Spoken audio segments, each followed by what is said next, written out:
प्रथमं शैलपुत्री च द्वितीयं ब्रह्मचारिणी तृतीयं चंद्रघंटेति कुष्मांडेति चतुर्थकं पंचमं स्कंदमातेति षष्ठं कात्यायनीति च सप्तमं कालरात्रीति महागौरीति चाष्टमं नवमं सिद्धिदात्री च नवदुर्गा प्रकीर्तिता।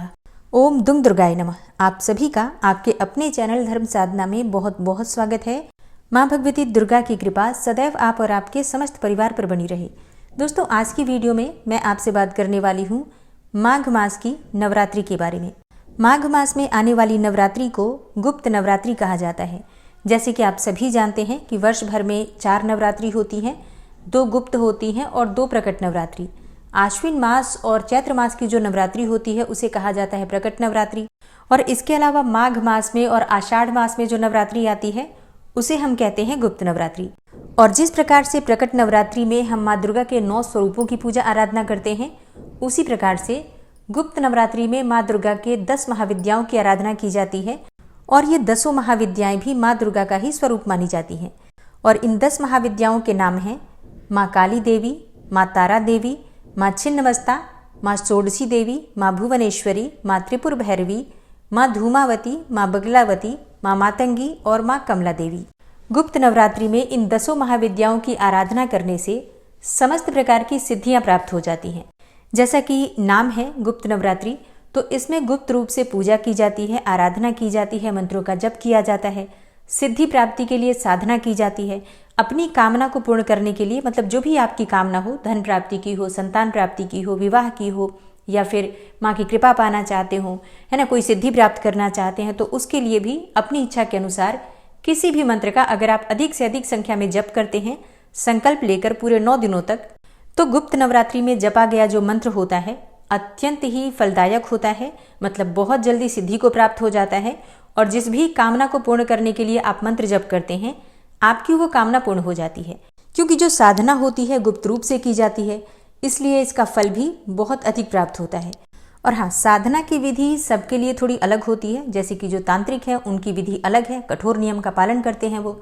और जो हम आम गृहस्थ जन हैं, उनके लिए पूजा की विधि बिल्कुल वही होती है जिस प्रकार से हम नवरात्रि में, प्रकट नवरात्रि में पूजा आराधना करते हैं, उसी प्रकार से इस नवरात्रि में भी बिल्कुल शुद्धता के साथ पूजा आराधना कर सकते हैं। ठीक है, मतलब जिस प्रकार से हम नवरात्रि में पूजा करते हैं उसी प्रकार से हम पूजा कर सकते हैं। जैसे कि माघ मास की शुक्ल पक्ष की प्रतिपदा तिथि को घट की स्थापना हम करते हैं, और 9वीं तिथि को दुर्गा का विसर्जन होता है, मतलब कलश विसर्जन हो जाता है। पूरे नवरात्रि आप चाहे तो व्रत धारण कर सकते हैं, या फिर बिना व्रत किए भी पूजा आराधना कर सकते हैं, मंत्रों का जप कर सकते हैं। सुबह और शाम दोनों समय आपको माँ की आरती करनी है, भोग लगाना है, और पूरी तरह से शुद्ध और सात्विक रहना है। किसी भी प्रकार से नॉनवेज का या फिर आपको लहसुन प्याज का सेवन नहीं करना चाहिए इन नवरात्रि के 9 दिनों में। और नवरात्रि है तो ब्रह्मचर्य का पालन करना अत्यंत आवश्यक है। देखिए, चाहे आप पूजा कर रहे हैं, व्रत नहीं भी कर रहे हैं, तो भी आपको इन सभी नियमों का पालन करना चाहिए, क्योंकि माँ घर में विराजित हो जाती हैं। तो ऐसे में आपको कुछ बातों का विशेष रूप से ध्यान रखना होता है। ठीक है, तो जैसे हम नवरात्रि में, प्रकट नवरात्रि में रखते हैं शुद्धता का ध्यान, उसी प्रकार से इस नवरात्रि में भी आपको रखना है। और फिर सच्चे मन से आराधना कीजिए, मंत्रों का जप कीजिए। माँ के 9 स्वरूपों की आराधना हम इस नवरात्रि में भी करते हैं। इसके अलावा 10 महाविद्याओं का भी प्रतिदिन ध्यान करके पूजा करते हैं। ठीक है, तो संपूर्ण रूप से पूजा विधि आपको आने वाली वीडियो में मिल जाएगी। इसके अलावा प्रतिदिन माँ दुर्गा के जो 10 महाविद्याओं के स्वरूप होते हैं उनकी आपको कथा मिल जाएगी, पूजा की विधि मिल जाएगी, भोग मंत्र इत्यादि सभी चीज़ें आपको मिल जाएंगी। मतलब एक दिन पहले ही आपको वीडियो मिल जाएगी, तो आप लोग अगले दिन पूजा आराधना उसी प्रकार से कर सकते हैं। प्रतिदिन दुर्गा सप्तशती का पाठ आपको इस चैनल पर मिलेगा, जो कि आप लोग सुबह और शाम दोनों समय सुन सकते हैं। तो गुप्त नवरात्रि पर डिटेल वीडियो पूजा विधि की और मंत्र सिद्धि की आपको आगे मिल जाएगी, आप लोग जरूर देखिएगा। और अब जानते हैं कि माघ मास की गुप्त नवरात्रि कब से प्रारंभ हो रही है और कब समाप्त हो रही है। तो देखिए, गुप्त नवरात्रि का प्रारंभ होता है माघ मास की शुक्ल पक्ष की प्रतिपदा तिथि से, और माघ मास की शुक्ल पक्ष की प्रतिपदा तिथि प्रारंभ हो रही है 29 जनवरी की शाम को 6:05 पर, और प्रतिपदा तिथि का समापन होगा 30 जनवरी की शाम को 4:10 पर। तो सूर्योदय कालीन तिथि के अनुसार 30 जनवरी को गुप्त नवरात्रि का प्रारंभ हो रहा है, और दिन होगा गुरुवार का। और गुप्त नवरात्रि का समापन 7 फरवरी 2025 शुक्रवार को हो रहा है। मतलब 30 जनवरी से 7 फरवरी तक गुप्त नवरात्रि का शुभ समय है। इस समय में आप पूजा आराधना करें, मंत्रों का जप करें, माँ से प्रार्थना करें, तो निश्चित ही माँ की कृपा आपको प्राप्त हो जाती है। और फिर आपके जीवन की चाहे जो भी परेशानी हो, कितनी भी बड़ी परेशानी हो, उससे आपको मुक्ति मिल जाती है, इसमें कहीं कोई संशय नहीं है। और अब जानते हैं कि अगर आप गुप्त नवरात्रि में कलश की स्थापना करना चाहते हैं तो कलश स्थापना करने का शुभ मुहूर्त क्या है। तो देखिए, गुप्त नवरात्रि में कलश की स्थापना करने का जो शुभ मुहूर्त आपको प्राप्त हो रहा है 30 जनवरी को सुबह 9:25 से लेकर और सुबह 10:46 तक ये शुभ मुहूर्त है, जिस समय में आप कलश की स्थापना कर सकते हैं। और अगर आप किसी कारणवश इस शुभ मुहूर्त में कलश की स्थापना नहीं कर पाते हैं तो दूसरा शुभ मुहूर्त आपको प्राप्त हो रहा है अभिजीत मुहूर्त का, जो कि दोपहर में 12:13 से 12:56 तक आपको प्राप्त होगा। तो इस समय में भी आप कलश की स्थापना कर सकते हैं। मतलब कलश की स्थापना करने के 2 शुभ मुहूर्त हैं। इन दोनों मुहूर्तों में से किसी भी मुहूर्त में आप कलश की स्थापना कर सकते हैं, कोई दिक्कत नहीं है। अच्छा हाँ, जैसे कि कई भक्त होते हैं जो पूछते हैं कि क्या कलश की स्थापना करना आवश्यक है। देखिए, आप चाहें तो कर सकते हैं, क्योंकि नवरात्रि है, 9 दिनों तक हम पूजा आराधना करते हैं, विशेष कोई मंत्र जप करते हैं और विशेष रूप से माँ की आराधना करते हैं किसी कामना के लिए, है ना। तो जब इतनी पूजा पाठ कर रहे हैं, कुछ माँ से हम चाहते हैं, माँ की कृपा चाहते हैं, तो कलश की स्थापना करके जब हम पूजा आराधना करते हैं तो इससे हमारी पूजा जो है वो संपूर्ण मानी जाती है। और कहीं ना कहीं सभी देवी देवताओं का वास हो जाता है कलश में, तो सभी देवी देवताओं का आशीर्वाद भी हमें प्राप्त हो जाता है, जिससे कि पूजा निर्विघ्न रूप से पूर्ण होती है। ठीक है, तो अगर आप कलश की स्थापना कर लेते हैं तो ज़्यादा श्रेष्ठ होगा। मान लीजिए किसी कारणवश नहीं कर पाते हैं कलश की स्थापना, तो बिना कलश की स्थापना किए भी आप पूजा कर सकते हैं। और इसी प्रकार से कई भक्तों के प्रश्न आते हैं कि क्या हम गुप्त नवरात्रि में व्रत धारण कर सकते हैं, या ज्वारे बो सकते हैं, या अखंड दीप दान कर सकते हैं। तो ये सभी चीज़ें देखिए, जैसे कि हम प्रकट नवरात्रि में करते हैं, उसी प्रकार से आप चाहें तो गुप्त नवरात्रि में भी सभी चीज़ें कर सकते हैं। मतलब कोई इसमें बंधन नहीं है। आप चाहें तो दीपदान भी अखंड कर सकते हैं, इसके अलावा आप ज्वारे भी बो सकते हैं।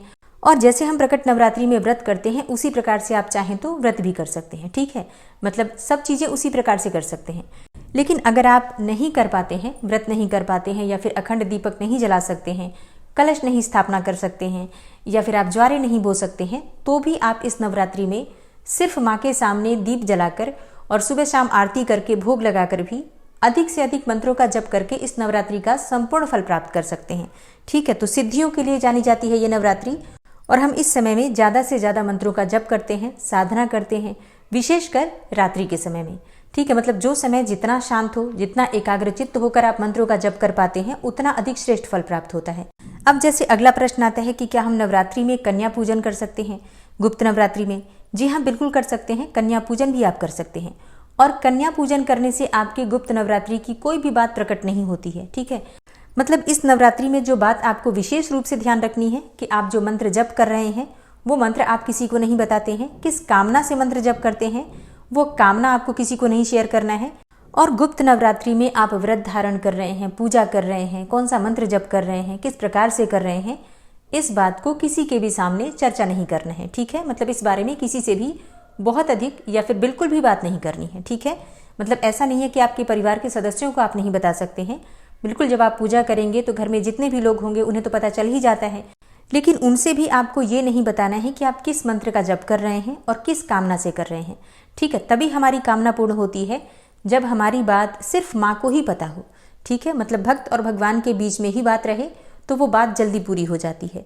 तो 30 जनवरी को घट की स्थापना करना है, माँ शैलपुत्री की पूजा करेंगे। 31 जनवरी को माँ ब्रह्मचारिणी की पूजा होगी। 1 फरवरी 2025 को माँ चंद्रघंटा की पूजा करेंगे। 2 फरवरी 2025 को माँ कुष्मांडा और माँ स्कंद माता की पूजा करेंगे। 3 फरवरी को माँ कात्यायनी की पूजा। 4 फरवरी 2025 को माँ कालरात्रि की पूजा करेंगे। 5 फरवरी को दुर्गाष्टमी है, माँ महागौरी की पूजा करेंगे, संधि पूजा है ये। और 6 फरवरी को माँ सिद्धिदात्री की पूजा करेंगे। 7 फरवरी 2025 को नवरात्रि, अगर आप व्रत धारण कर रहे हैं तो व्रत का पारणा होगा। नवरात्रि के पहले दिन आपको प्रातःकाल जल्दी उठना है। उठकर नित्य कर्मों से निवृत्त हो जाइए, स्नान कर लीजिए, उसके बाद शुद्ध वस्त्र धारण कर लीजिए। घर के मंदिर में या फिर आप चाहें तो अलग से भी पूजा कर सकते हैं चौकी लगाकर। चौकी के ऊपर आपको लाल रंग का वस्त्र बिछाना है और उसी पर माँ दुर्गा की आपको स्थापना करनी है। माँ के सामने आप शुद्ध घी का दीपक जला दीजिए। आप चाहें तो कलश की स्थापना कर सकते हैं, षोडश मातृका की स्थापना कर सकते हैं, नवग्रह मंडल बना सकते हैं, जो भी आप चाहते हैं पूरे विधि विधान से पूजा कर सकते हैं। इसके बाद माँ के सामने आपको शुद्ध घी का दीपक जलाना है और अपने व्रत का या फिर पूजा का जो भी आप मंत्र जप करते हैं उसका भी संकल्प लेना है। ठीक है, तो संकल्प के साथ ही आपको पूजा, आराधना, मंत्रों का जप या फिर व्रत इत्यादि धारण करना है। ठीक है, जो भी आप करना चाहते हैं उसका संकल्प आप लेंगे और इसके बाद विधि विधान से धूप, दीप, अक्षत पुष्प अर्पित करके माँ की पूजा कर लीजिए। वहीं बैठकर दुर्गा चालीसा का पाठ करें, माँ के मंत्रों का जप करें। दुर्गा सप्तशती का पाठ आप कर सकते हैं। ओम ऐं ह्रीं क्लीं चामुंडाय विच्चे महामंत्र है ये। इस मंत्र का जितना अधिक हो सके जाप करना चाहिए और पूजा पूर्ण करने के बाद माँ की आरती कर लीजिए। अच्छा, भोग अवश्य लगाना है आपको, तो आप चाहें तो फल मिठाई जो भी आपके पास उपलब्ध हो माँ को भोग स्वरूप में अर्पित कर सकते हैं। इसके साथ ही प्रतिदिन एक पान के पत्ते पर एक बतासा और 2 लौंग रखकर माँ को अर्पित करना है। प्रतिदिन के भोग में आपको पान का पत्ता, बताशा और लौंग अवश्य अर्पित करना है। तो इस प्रकार से नवरात्रि में आपको प्रतिदिन सुबह और शाम माँ की पूजा करनी है, आराधना करनी है, मंत्रों का जप करना है। कथा अवश्य सुना कीजिए और दुर्गा सप्तशती का पाठ आप स्वयं से पढ़ सकते हैं तो अत्यंत ही श्रेष्ठ है। नहीं तो प्रतिदिन आपको वीडियो मिल जाएगी, आप लोग जरूर सुन लिया कीजिए। ठीक है, तो उम्मीद करती हूँ ये वीडियो आपके लिए उपयोगी होगी। गुप्त नवरात्रि से जुड़ी हुई अगर कोई भी जानकारी आपको चाहिए तो कमेंट बॉक्स में जरूर लिख दीजिए। संपूर्ण रूप से डिटेल वीडियो आपको पूजा विधि की और मंत्रों की सिद्धि की आने वाली वीडियो में जानकारी मिल जाएगी, तो चैनल से जुड़े रहिए। मौनी अमावस्या और शर्तिला एकादशी व्रत की वीडियो चैनल पर अपलोड हो चुकी है। अगर आपने अब तक उसे नहीं देखा है तो जरूर देख लीजिए। और जो भक्त इस चैनल पर पहली बार आए हैं, अभी तक आपने चैनल को सब्सक्राइब नहीं किया है, तो आज की वीडियो अगर आपको अच्छी लगे तो चैनल को सब्सक्राइब करके बेल आइकन को जरूर प्रेस कर लीजिए। इससे ये होगा कि इस चैनल पर जो नई वीडियो अपलोड होंगी उनकी नोटिफिकेशन आपको सही समय पर प्राप्त होगी। मिलती हूँ मैं आपसे अगली वीडियो में, तब तक के लिए जय श्री राधे।